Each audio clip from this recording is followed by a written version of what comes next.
this Karmelo Anthony case is turning up. Now we just coming off the Cyrus Belton case where Rick Child was found not guilty, right? In South Carolina, Columbia, South Carolina is off the rails right now. People are angry, people are upset. They want justice, but they're not getting it, right? He was already found not guilty by a jury in so-called peers in court, right? Then you had the Chud the Builder situation that's still going on when Chud was going around calling black people the N-word, antagonizing black people with a firearm, and he end up pow on the black man, right? So the country is on edge while we were still awaiting the Karmelo Anthony trial. The Karmelo Anthony trial now is underway, and Chud the Builder supporters are out there kicking up dust and starting trouble. For the life of me, I don't know why black people get even pay these people no mind, but tensions are high right now. And Chud the Builder, his supporters is out there antagonizing and adding flame to the fire. Whatever you talk about, I don't give a whatever you talk about, and you know it. You chimping out, man. Low impulse control. This is the reason why Austin Metcalf is dead. Because this is a response that is told. This is the response they teach their young people to have.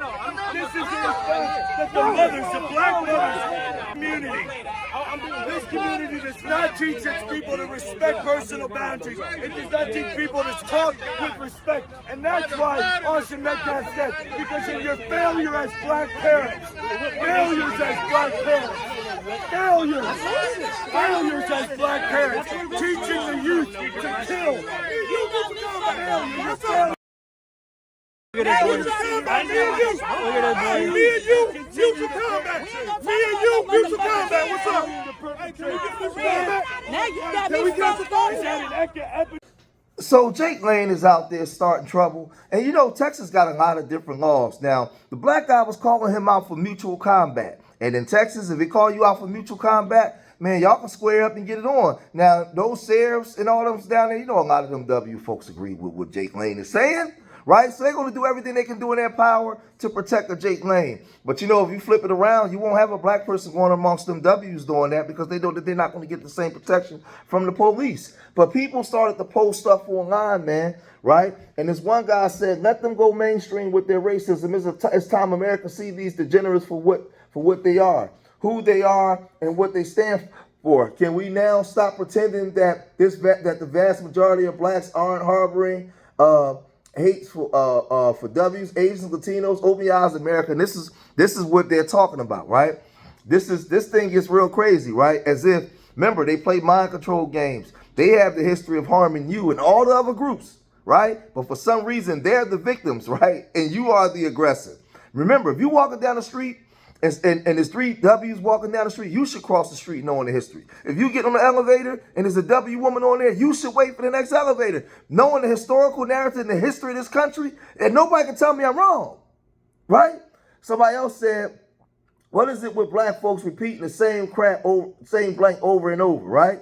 Jake Six Lane chanting, unalive Karmelo Anthony, right?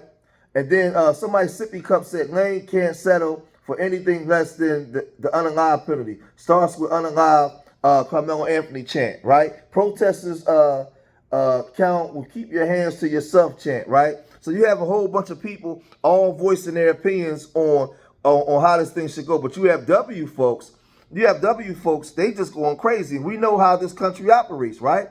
But let's go back to more of the protests. He was not an aggressor. Karmelo was not an aggressor. He was minding his business when the boys came up to him. We the crowd. We the creed. Karmelo Anthony will walk free. We the crowd. Silence Karmelo and his family. Anthony will walk free. We the crowd. We the creed. Karmelo Anthony will walk free. We the crowd. We the creed. Karmelo Anthony will walk free. We the crowd. We the creed. Karmelo Anthony will walk free. We the crowd. We the creed. Karmelo Anthony will walk free. We the crowd. We the creed.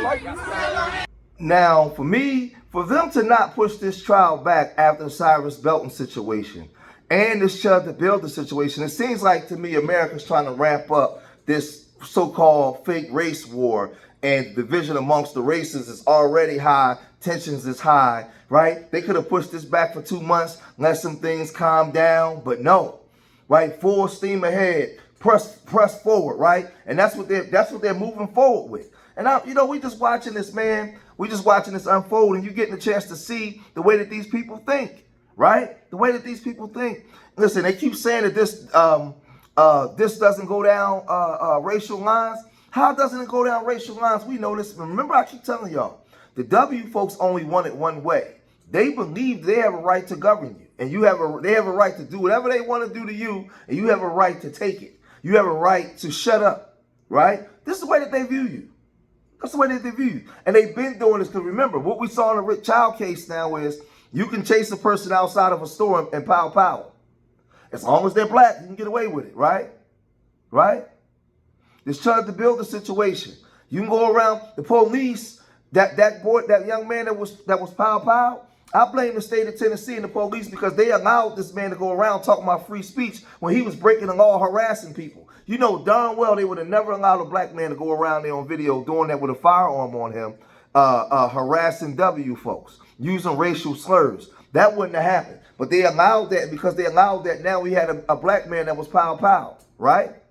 So then you have this Austin Metcalf case and the way the media has been portraying him. Y'all remember when that black judge lady was on there and what they said about that black judge because of the bail that she gave Karmelo? Oh, man, W America went crazy. I'm talking about, oh, man, the racial stuff that they were saying about this professional black woman was horrible. But they say that this ain't about racial lines because they only want it one way. Alternates, here's a portion of the prosecution's opening statement. They told this jury, we are all here because Karmelo Anthony decided to take a knife to a high school track meet and provoke another young man who he didn't know into touching him, holding an already open knife in his hand and plunging it into his heart.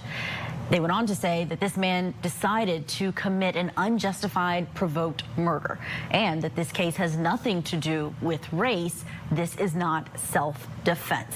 Let's talk about the prosecution's beginning of their case in front of this jury. With us, we have our guest, former prosecutor Nicole DeBoard, criminal defense attorney Joanna Nieves, and criminal defense attorney Mario Gallucci. It's so good to have you all on.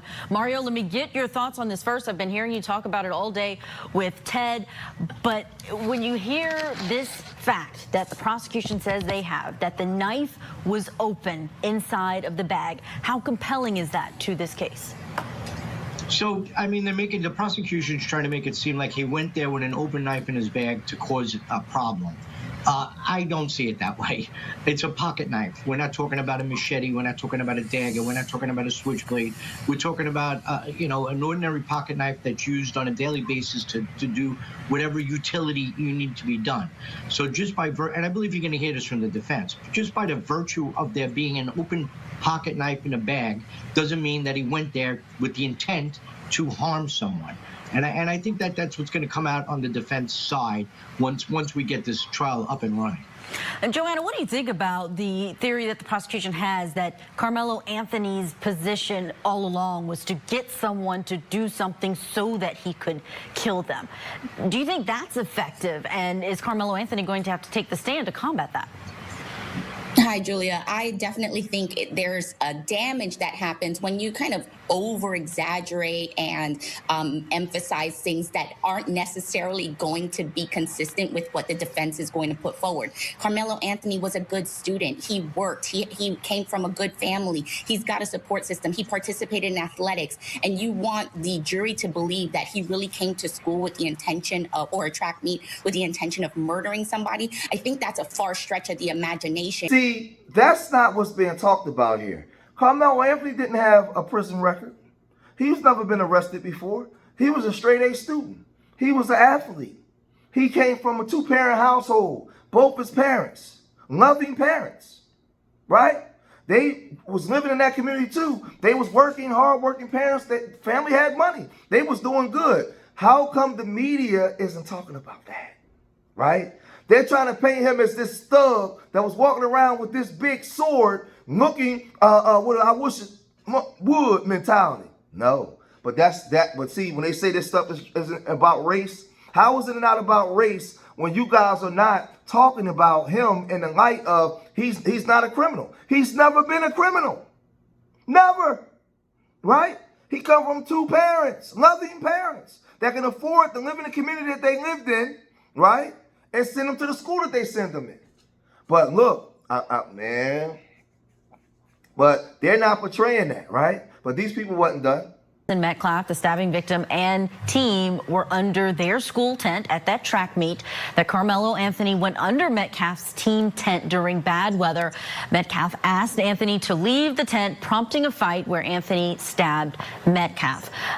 Mario, I'm going to focus on one part of that actually has come up a lot online by our viewers. Early on, there was a question of why Karmelo would have been under the tent. And I know I mentioned on air even that it could have been because it was raining. And we found out today that both sides say it was raining really bad. And the school that Karmelo Anthony went to was not one that had a tent. Is that important? Is the reason that he was under that tent important when we had this issue of the prosecution saying he went there to provoke a murder? Look, Julia, I can't agree with you more. I mean, it's raining out. There's a tent. You seek shelter. I don't think that the fact that his school did not have a tent has anything to do with it. There was a tent. It was raining. He went there. And we just found out during the opening statements that he actually had a friend in the tent that he met and spoke to. So it's not like, there's no tent and he went there with the forethought to start a fight, provoke a fight, and stab somebody. We have Cody Thomas. He's there right now and will be giving us notes throughout the day. This is defense attorney Mike Howard saying self-defense is useless if you wait until it is too late to use it. In that moment, when Austin makes the first physical contact, he reacts in a split, he meaning Karmelo Anthony reacts in a split second of fear and chaos. Well, why didn't he just walk away? There's an answer. After Karmelo defended himself, he ran. He didn't stab twice. He dropped the knife right by the tent on the bleachers. Instead of running to the exit, he goes onto the track and walks right up to a coach and stayed with this coach until that officer arrived. Let's bring back in our panel, see what they think about the defense side of things. Still with us, trial attorney Mario Gallucci, former prosecutor Nicole DeBoard, and criminal defense attorney Joanna Nieves. Nicole, I'm going to start with you on this one because now we're getting more details, at least from the defense perspective, about what Karmelo Anthony did immediately after the stabbing. How important is that? I think it's very important. And I think that the prosecution is going to harp on the idea that, well, if you're fleeing, then that we can use that as evidence that you have a consciousness of guilt. What the defense is going to say is exactly what you heard in the opening arguments. He wasn't fleeing at all. He was running to safety. He was running to the safety of an adult. So you have chaos. You have Chud the Builder supporters out there starting trouble, kicking up dust, right? And they're not making things look good for Chud, right? They not. I think that they're trying to sacrifice Chud to try to get a win here in the Austin Metcalf case. That's what I think is going on. But these people broke this down good because they're reporting on what the media is not talking about. The media is not talking about this kid, when it happened, he ran over to a teacher and stood with the teacher and then went over to the police and he told the police what happened. He didn't lie. He didn't flee and run away and you had to have a manhunt for him. No, he didn't do none of that. Listen, so he didn't flee where you have to have a manhunt. He doesn't have a criminal record. He's raised by both of his parents. He lived out there in the area, right? So he come from good stock. He come from good people, right? But how come they're not talking about that? Because these W folks only want it one way. I keep telling y'all that. And don't listen to these black conservatives. They will shine and bootlick and would do whatever to make a dollar off these W folks. And you know they got one time to mess up. You see what they did to Anthony Brian Logan early on when he took Carmelo Anthony's side. They was calling him all kinds of primates, calling him out of his name, right? Saying that we knew you was a sellout. These people are not your friends. We see what they did to Brandon Tatum. When Brandon Tatum went against them and sided with that protected class. So they already know that them people don't love them. Their hatred for their own people just shows. So they're going to go out there, they're going to defend Austin Metcalf, they're going to do everything and wave the pom-poms for W supremacy to give them a seat under the table. right? To give them a seat in the matter of fact, excuse me, they're not even allowed in the house. They're gonna give them a seat in the backyard. They'd do anything to have a seat in the backyard. But these people here was explaining what the defense would use. Because remember, they're trying to paint it like he just brought a knife to school and he was gonna be violent. Well, he doesn't have, his history doesn't show that. His history doesn't show it. Oh, well, we'll use some videos they make online. All kids today of all races make videos online, rapping gangster music and all that kind of stuff. That's part of the American culture. So you can't use that because all of them do it. Let's look at his background. Does he have a history of being violent? No. Does he have a record? No. Right? But again, W folks only want it one way. That's why they supported George Zimmerman. Even when the police told them that don't pursue, right? They supported Tamir Rice, right? Now they're supporting Chud the Builder when they clearly saw what happened. And now in this situation, Karmelo Anthony has to be a thug and a gangster, right? Despite what his records say. But y'all let me know what y'all think, man. Chud the Builder supporters out there starting trouble, right? Let me know what y'all think, man. If you made it this far in the video, hit that like button, subscribe to Street Media TV, leave your comments in the comment section. Remember, I love y'all. Till next time. Peace.